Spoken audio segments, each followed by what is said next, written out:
You want to support Roland Martin Unfiltered? Be sure to join our Bring the Funk fan club. Every dollar that you give to us supports our daily digital show. There's only one daily digital show out here that keeps it black and keep it real. As Roland Martin Unfiltered. Support the Roland Martin Unfiltered daily digital show by going to RolandMartinUnfiltered.com. You can make this possible. All right, folks, my next guest constantly stays roasted on social media. In fact, if Comedy Central threw one of their celebrity roasts, it would probably take a week to hold it versus a couple of hours. This is the tweet I woke up to this morning that folks were all over. Terry Crews tweeted this out this morning. If you are a child of God, you are my brother and sister. I have family of every race, creed, and ideology. We must ensure Black Lives Matter. It doesn't morph into Black Lives Better. Lord, that set people off. Here are some of the folks who responded to Terry Crews. Y'all go ahead and pull those tweets up, please. Do we have them? Okay. Bernice King, we're so far from that bridge, Terry. Black Lives Matter is in part a rallying cry and a protest slogan to galvanize people into doing the justice work needed to derail the deaths, dehumanization, and destruction of Black lives that racism causes. Justice is not a competition. Next, please. Holly Robinson, Pete, another sleepless night thinking about Elijah McClain, and I woke up worrying about how to prevent my sweet, special son from meeting a similar fate. And you woke up worried about Check's tweet again, Black Lives Better. We're aiming for equal, going back to sleep. Y'all got one more? Keith Boykin, in 1883, Supreme Court claimed the Civil Rights Act will make black people the special favorite of the laws. In 2020, Terry Crews warned that Black Lives Matter will morph into Black Lives Better, demanding black equality is not black supremacy. Got one more? And D.L. Hughley, I think Terry Crews must have flexed his pecs too hard and knocked something loose. Hashtag Team DL. Terry Crews joins us right now. So, Terry, so you just, I mean, has your publicist just driven to the house and stolen your phone?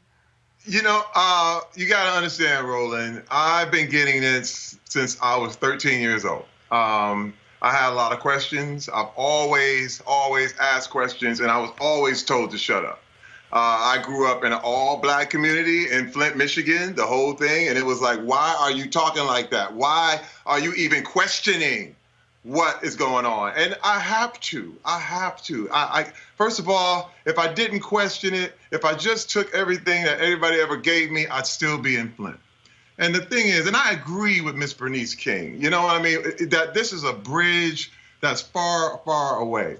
But before this tweet, everybody told me it was impossible.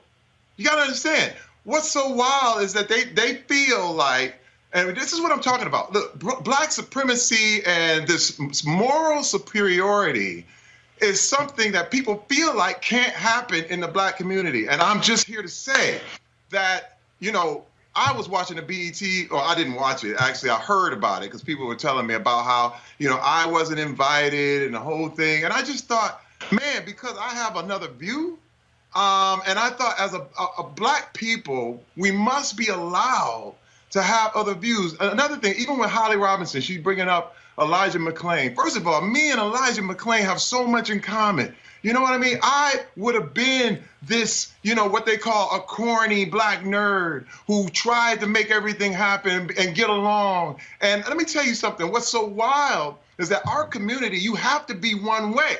You have to be swinging and punching and fighting. And I'm not that dude. I've always been this corny dude who's asking tons of questions. And I want people to know it's okay. It's okay. And first of all, I love my people. I love Black Lives Matter. But I also feel at this moment in time, you mentioned this is like a third Reconstruction, and that this Reconstruction has to include every voice in America, the Native American, the Asian, the Hispanic, the white, everybody has to be included. And what happens though is if you exclude these people and say, hey, you know what, this is our movement, this is our time, you know what happens? Resentment builds.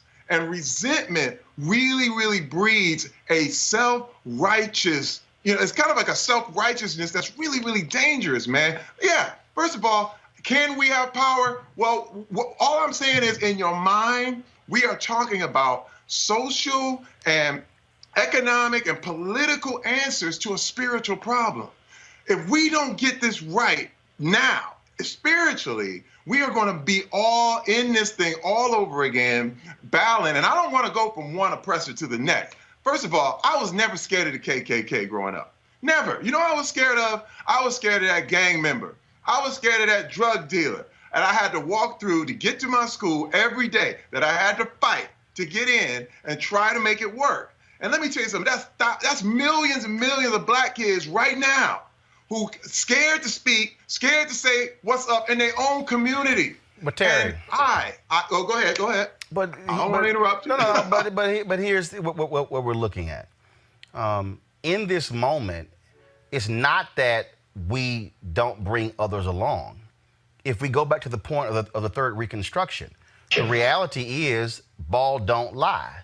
When you look at the economic numbers, when you look at the health numbers, coronavirus, COVID-19 has exposed the health inequities in this country, the two systems.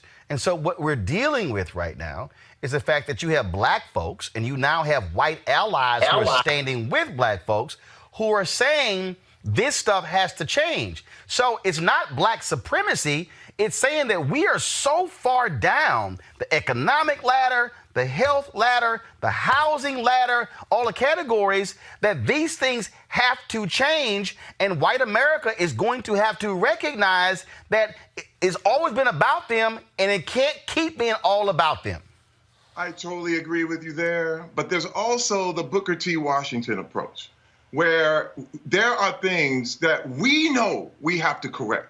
You understand what I mean? I think sometimes we as black people are more concerned with how we look as opposed to how we are. Are we healthy? Are we equal within our own community? Do we take care of our women? Are we equal to the women in our community? But those things can happen at the same time, though. Those things happen at the same time, though. I mean, the reality is, I can be focused on raising my twin nieces, making sure that they have the education, they have a shot at life, while I'm also fighting white supremacy.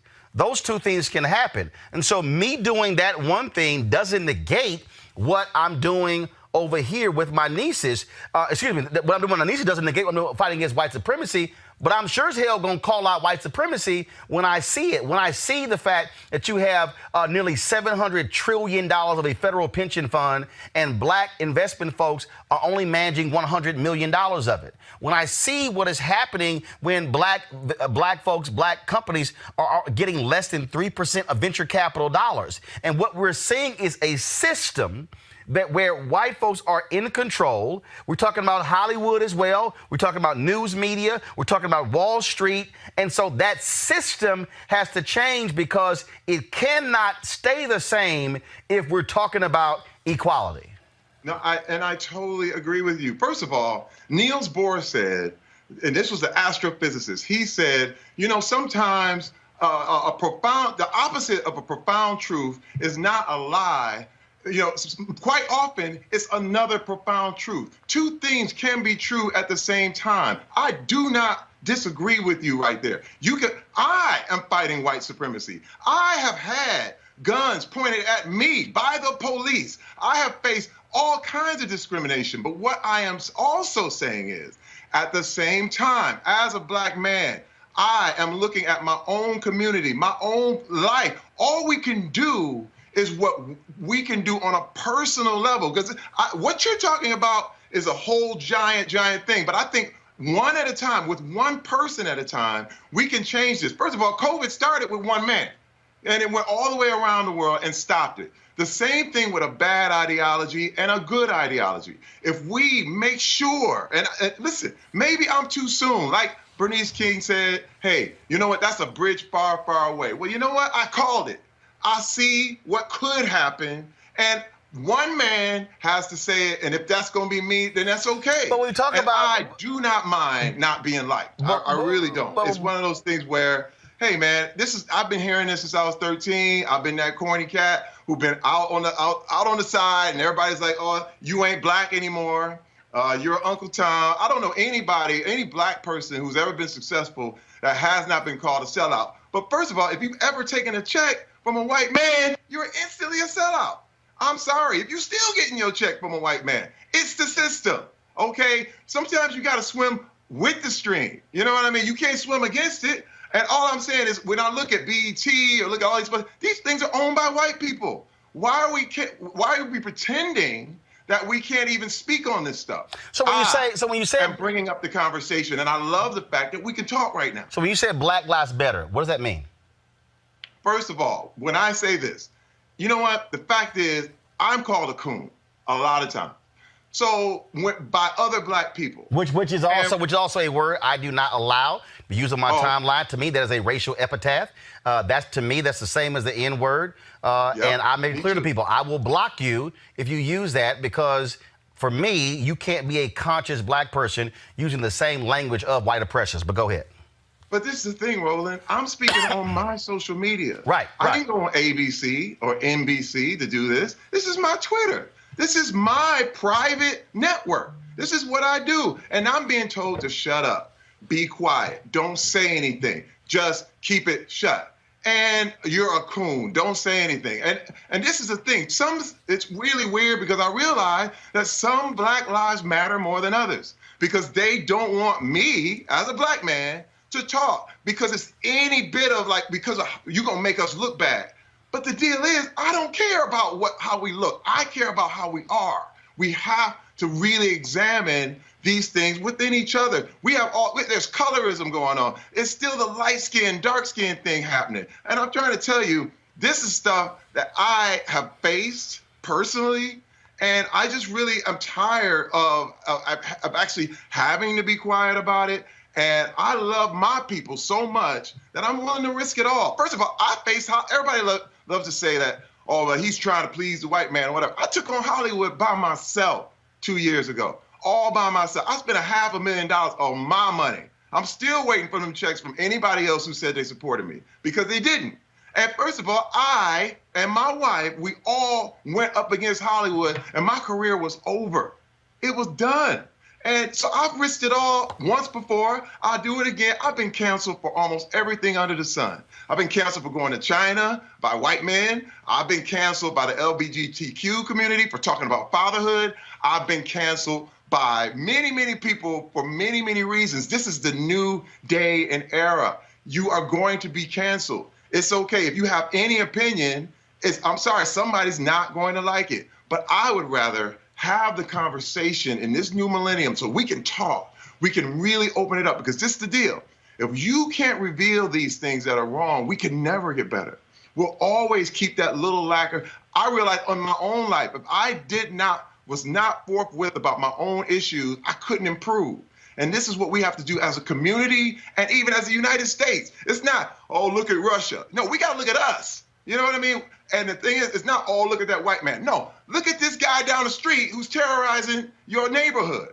I am one of those guys, and I'm black, and I can call it. You know what? I can say things white people can't say. And you know what? I can't even stop. What's so crazy is that I was repeated, and they put me on Fox News. I am not a Trump supporter. I am not for anything they are talking about. Okay, I'm not Republican. I'm not even into all of that. But the thing is that I do have a viewpoint. And when I can express my own viewpoint on my own social media and get told, stop it, pull the plug on them, I mean, what are you so scared of? I'm not on a major network or whatever. I'm telling my own thing, and then I go to work and do what I do. So these are my opinions, and they're my own. And if you don't like them, that's okay. When you talked about how you've been canceled multiple times, when you commented on the situation of Gabrielle Union, did you understand why people were so angry with you and felt you were not being supportive of her? Have there been moments where you've given your opinion and you said, you know what, I screwed that one up? Well, you know what? First of all, if you look at most of my social media, you will know that I apologized to Gabrielle twice. First of all, twice. I'm the wrong man to ask about AGT because I do it for free. Let me tell you something, Roland. I love it. I have the best time. You said I would do it for free, or I'm doing it for free. No, I would. Okay, gotcha. I'm not doing it for free. I just want to make. I'm like, I know you ain't working for free. I was like, okay, I got it. I just want to clarify that. Go ahead. But what I didn't realize, and because as a man, I have privilege. You know what I mean? I have a privilege that, you know, a big black man on a set is going to be treated differently than a black woman. And I did not count that in. I should have kept my mouth shut. I should have just not said anything. And I should have just said, ask Gabrielle. But, you know, I was speaking from my experience. They asked me about how I felt. And I'm happy about the show. So I told it. And I had to, and then I responded in anger. You know, sometimes with Twitter and different things and different people come at you and they call you all kind of things. They were calling out my wife, calling her names, doing all this stuff. And then I got mad. And then that never works. And so I just totally had to revamp and apologize. And let me tell you, especially after the George Floyd murder, my whole thing was, man, we have to unite as a community. And I have to apologize to her again, just because I didn't recognize that male privilege that I have, just being a man. And so that was my whole mindset. I am not above apologizing, but this is the new era. If you say anything, you're gonna have to come back and be like, man, that's my bad. I have no problem saying I'm sorry. But what I'm talking about right now is, hey, yo, I have family members that are different races. I have, you know, people that I call closer than a brother that are white, and that are Asian, that are Hispanic. And I'm going, hey, man, let's build this new world together. That's for real. And I haven't heard that. Maybe I'm not listening hard enough, but I am totally with Black Lives Matter and totally against the murder of our people. You spoke about cancel culture, and you spoke about when your LGBT critics came after you, speaking about fatherhood, black fatherhood. Do you believe that, just like with the issue, because trust me, I'm looking at my Instagram page, people like, don't have him on, he's horrible, sort of stuff along those lines. And bottom line is, I've debated white supremacists. I've had Dinesh D'Souza. I'm not scared to have anybody on the show. But do you think that part of the issue is that we don't create space for divergent viewpoints? So, for instance, when you mention the fatherhood piece, I mean, the reality is there are people who have this view when it comes to male, female, fatherhood. Fathers matter. Then, of course, you have folks who are LGBT who say you can have two mothers, you can have two dads. When that happened, did you feel as if they were silencing you as a man who is heterosexual, who has children, who grew up seeing fathers and mothers? Did you feel that that was an attempt to silence you from speaking about your own personal truth? I did. I also felt like, I was speaking specifically to the Black community. And the issues that I've seen, and even in my own house. My father was very abusive. My father beat my mother senseless, okay? I'm talking about, and you got to understand, that when I talk about fatherhood, it's something that I always desired and what I knew I was missing. You understand what I mean? And I was really reaching out to people who understood what I was talking about. But then with social media, you have other groups that don't have any clue, that can come in and just start taking it over. And I was like, I never said same-sex couples can't successfully raise a child. I never said that. They can. That's what I'm talking about. I'm just talking about the good that a father can bring to his family. I know what I mean to my kids. I know what father figures have meant to me. And this is what I'm saying. This is a personal move, but what happens is you go on your own social media and everybody is like, hey, man, you're on ABC. I'm like, no, but I could say this is a personal point that I'm making. And what happens is they want you to shut up, but they get to keep talking. And this is America. I'm sorry. It's America. There's a lot of people who don't want me to talk, but I want to even mention this. The fact is this Black supremacy thing was a quote from MLK.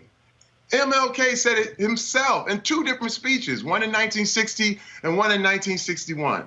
And another time when Elijah Muhammad from the NOI in January 1961 met with the head of Ku Klux Klan in Atlanta so that they could agree on their differences. Let me tell you something, man. I don't know what to tell you, but if you got one group, supremacist group, meet with another supremacist group, I'm trying to tell you it's dangerous. It's dangerous. I am saying we have to look at what can happen, what can grow, and because everything can become extreme. Every movement that has started well can move into a very, very extreme thing. You can have a church, and then all of a sudden they flip out in Guyana and they're drinking Kool-Aid. Yeah, but are you seeing that right now? I mean, like, what's the evidence of that? I mean, the reality is what I am seeing, and again, when I say I'm seeing it, literally, Black Lives Matter Plaza in Washington, D.C. is right outside these doors. I can take 25 steps, and I am literally standing on it right here in D.C. And so what you're describing, where's that? But where's that happening? I mean, I haven't seen it. Where's it happening? No.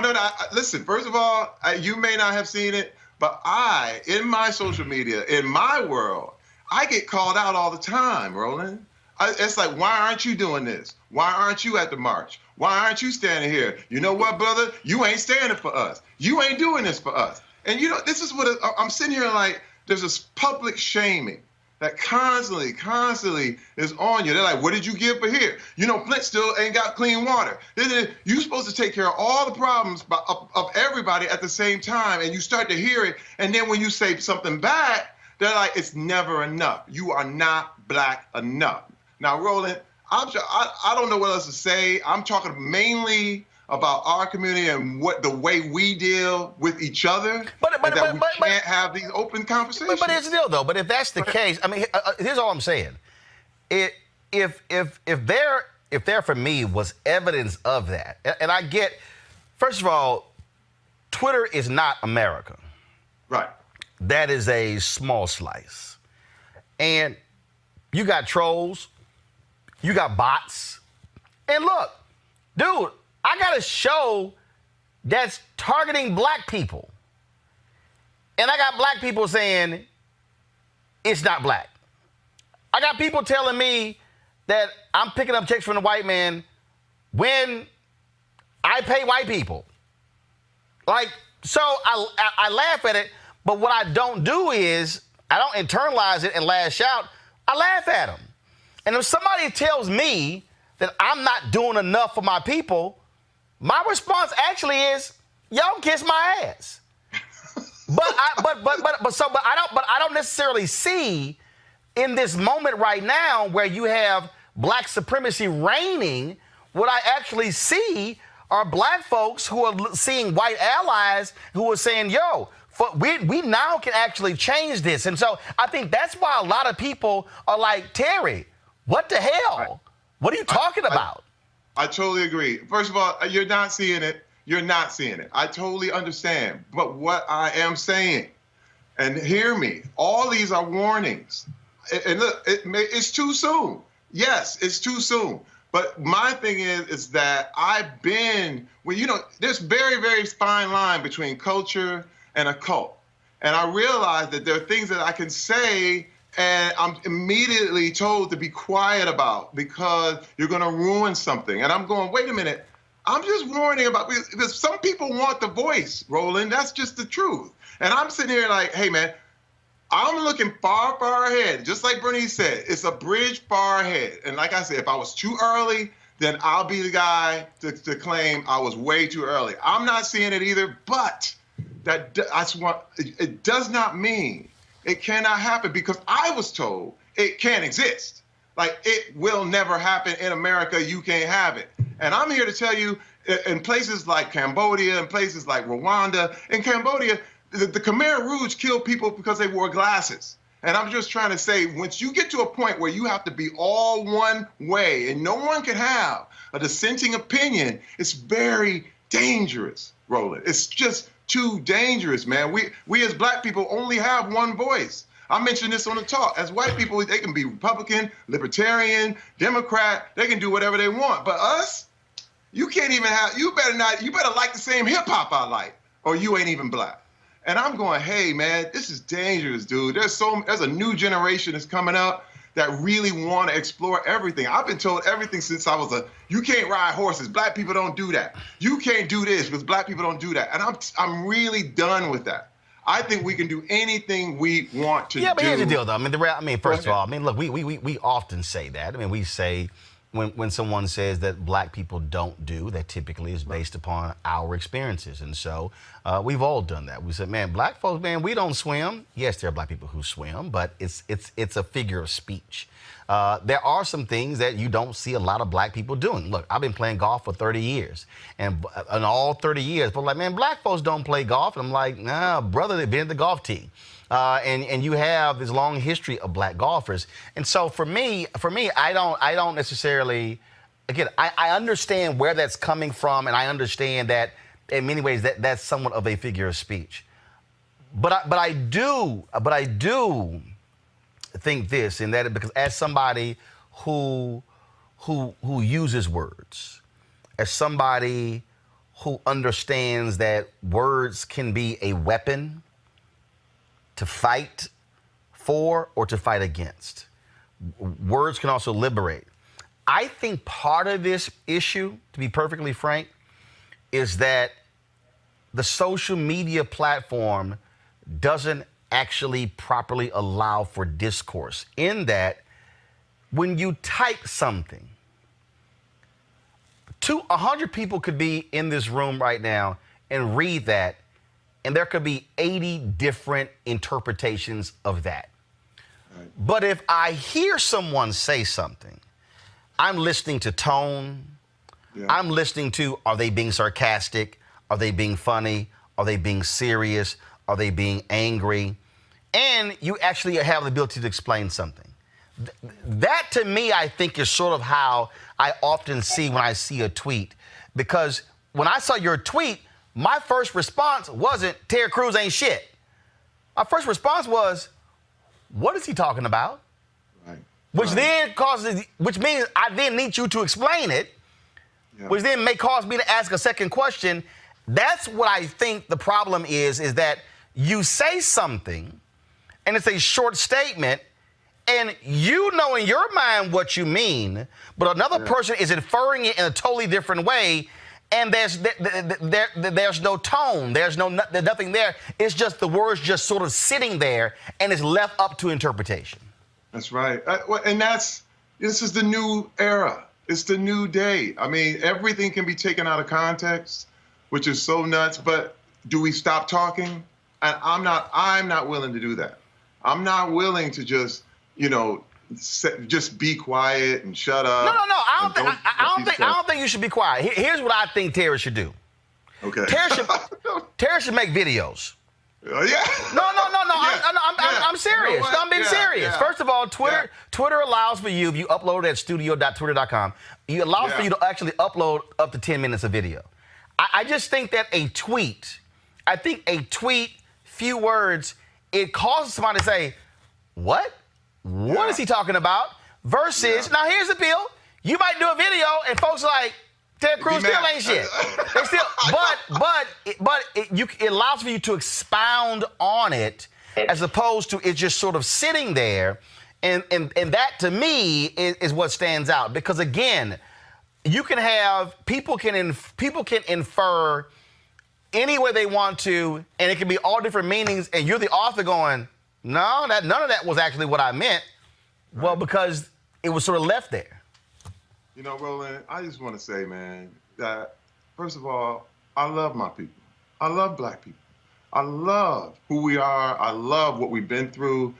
I know what we've been through. I have been the victim of many racist, like I said, I've had guns pointed at me by the police.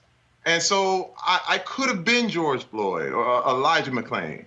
And when I look at this stuff, I am sitting here saying, listen, we have a tremendous opportunity right now as a people that and this is another thing I learned from therapy, a lot of therapy, is that forgiveness is the only way to move past, okay? And I know that, see, even talking forgiveness is real early right now. It is. It's really early. Oh, yeah. Right. Because here's the whole deal. Okay? Because my problem with the forgiveness conversation, we saw that with Mother Emanuel. White folks always want us to forgive real quick. Right. They still pissed off with 9/11. Totally get So my whole deal is, don't come to me asking for forgiveness when y'all still mad at what the hell the Iranians did in Tehran in 1979, but y'all totally ignoring when we overthrew Iran and Mossadegh in 1954. So don't be pissed off at them with 79 if you can't realize why they still pissed about 54. But I digress. Go on ahead. No. First of all, I understand. But I almost ruined my own life by not forgiving. I mean, I could be in jail instantly. First of all, if I'd have hit that white man that molested me, I'd have been in jail. You understand what I'm saying? That was years of therapy that allowed me to walk away from something like that. Right. You better than me, because I would have clocked his ass.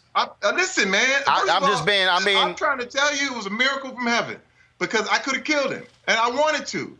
But I'm trying to tell you, I wouldn't be standing here talking to you today, Roland. That's the thing, man. There's so many things. Hey, man, I'm glad I can be canceled, because the other way, I'm in jail. You know what I'm saying? So which one do you want? I'd rather have this. I'd rather say, okay, you know what? Then, all right, maybe my voice is too big and I just got to calm it down. And maybe I should talk in another medium. I love that suggestion, because, again, things are too expansive for Twitter and the whole thing. But I have to say, I'm not afraid. Right. I am not afraid of speaking. I'm not afraid. Sometimes you just gotta, you gotta stand up. Right. And if people don't understand, this is why I'm on this show right now, to explain it even further. I do have to ask you this. This is the final question. Yeah. And I keep seeing this. Folks are like, Terry's in the sunken place. So when you hear that, how does that make you feel? That this notion that you are just in a whole other world and it's confusing. My feelings are hurt. Again, I have a broken heart. It's okay. There are family members I don't talk to anymore. I mean, it's lonely when you are trying to do something that no one's done before. Are there family members? Wait a minute, because of this? Because of comments you made, there are family members who won't talk to you? That's very true. Very true. But another thing you have to realize is that you have to be willing to just live your life. This is the thing. You cannot control someone and love them at the same time. If you are trying to control what I say, you are not loving me, okay? Listen, Roland, you can say whatever you want. Hey, man, I love you, bro. If you said something that I didn't agree with, I'm like, I love you. But it's when I say something you don't agree with, and now you hate me, I'm going, wow. So you're trying to control me. And that is what I'm saying. Love and control can't exist. I love my people. You can say whatever you want, but I got to be able to say what I want too, and we still got to love each other. But now I'm getting control. I'm getting shut up. Don't say nothing. Sit there. You should have sat there and ate your food. Hey, I see it all. But I'm not going to be controlled. I'm going to operate in love, and I'm going to continue to love you, and those that love me will understand. Well, Terry Crews, I appreciate you accepting my text and agreeing to come on the show. It's all about, look, whether we agree, whether we disagree, it's important for us, I think, to talk, to explain these things out. Folks got a chance to hear you for about 40 minutes to hear your perspective. And so we appreciate it. Tell your wife I said hello and stay safe in this COVID-19 world. Love you, brother. Thank you, sir. Terry Crews, thanks a bunch. I appreciate it. All right, folks, back to our Roland Martin Unfiltered video in just 1 moment.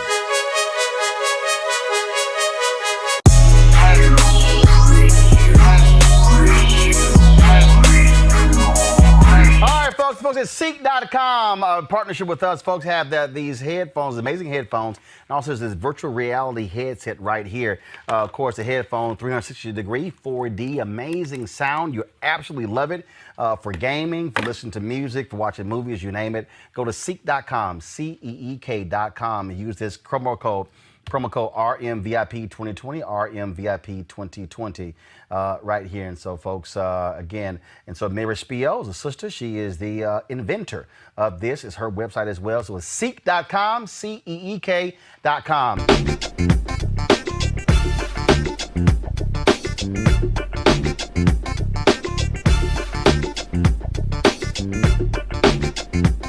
You want to check out Roland Martin Unfiltered?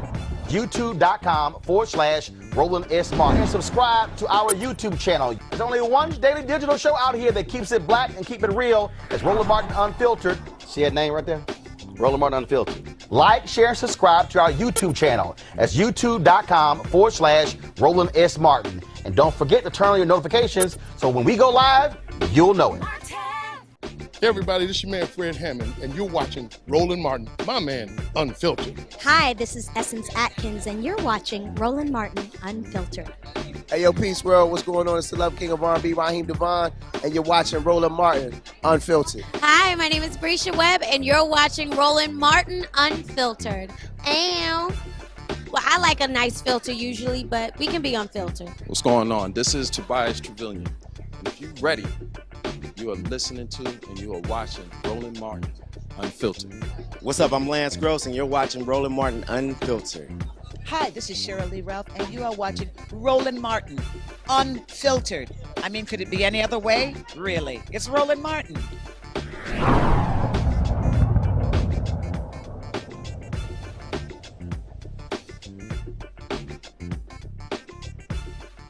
You want to support Roland Martin Unfiltered? Be sure to join our Bring the Funk fan club. Every dollar that you give to us supports our daily digital show. There's only one daily digital show out here that keeps it black and keep it real. It's Roland Martin Unfiltered. Support the Roland Martin Unfiltered daily digital show by going to RolandMartinUnfiltered.com. Our goal is to get 20,000 of our fans contributing $50 each for the whole year. You can make this possible. RolandMartinUnfiltered.com.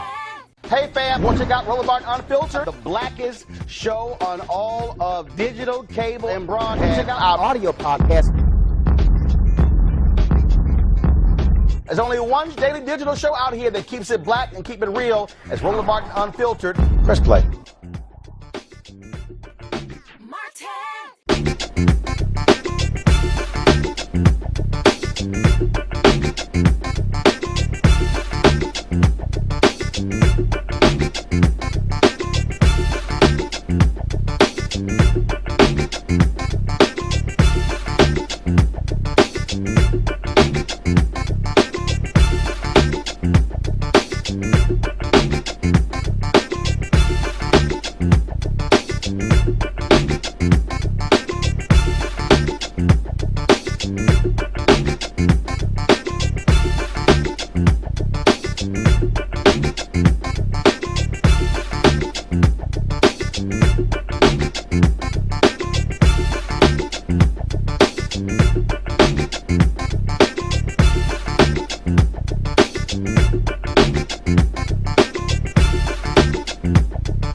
Unfiltered.